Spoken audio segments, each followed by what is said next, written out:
विकास की बात करते हैं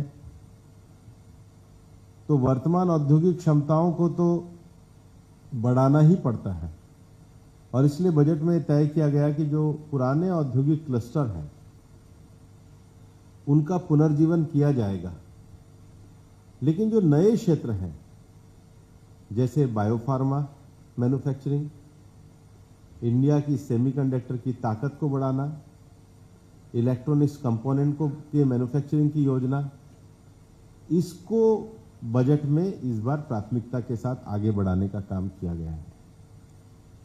हम जानते हैं कि ये जो सूरत दानकुनी को जोड़ने वाला एक समर्पित फ्रेट कॉरिडोर की बात की गई है, इससे माल ढुलाई का 30 से 50% खर्चा कम होगा। जलमार्गों के विकास में भी बंगाल बहुत महत्वपूर्ण क्षेत्र है।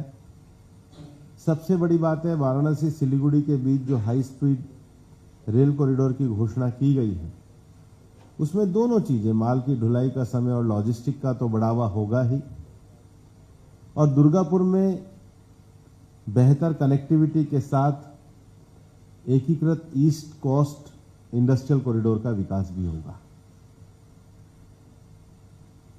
सबसे बड़ा जोर जो बजट में एमएसएमई को दिया गया है और 10,000 करोड़ रुपए के एमएसएमई के ग्रोथ फंड के माध्यम से पूंजी प्रदान करने का जो प्रस्ताव किया गया है, वेस्ट बंगाल में पिछले ममता बनर्जी जी के शासनकाल में लगभग 6,800 के करीब लिस्टेड कंपनियां बंद हुई हैं। आज एमएसएमई क्षमता निर्माण के अभाव पे बुरी तरीके से लड़खड़ा रही है। मैं मानता हूं कि केंद्र सरकार के जो एमएसएमई के ग्रोथ का जो विषय है, इससे पश्चिम बंगाल में जो 89 लाख एमएसएमई की पंजीकृत इकाइयां हैं, वो अगर अपने निर्धारित मानदंडों को पूरा करेंगी तो उनको इसके ग्रोथ फंड का लाभ मिलेगा। बजट में जो नेशनल फाइबर योजना की घोषणा की गई है, जिसका उद्देश्य प्राकृतिक रेशों सहित फाइबर क्षेत्र में आत्मनिर्भरता करनी है। आज पश्चिम बंगाल 80% जूट का उत्पादन करता है, 2.5 से 3 लाख लोगों को रोजगार मिलता है।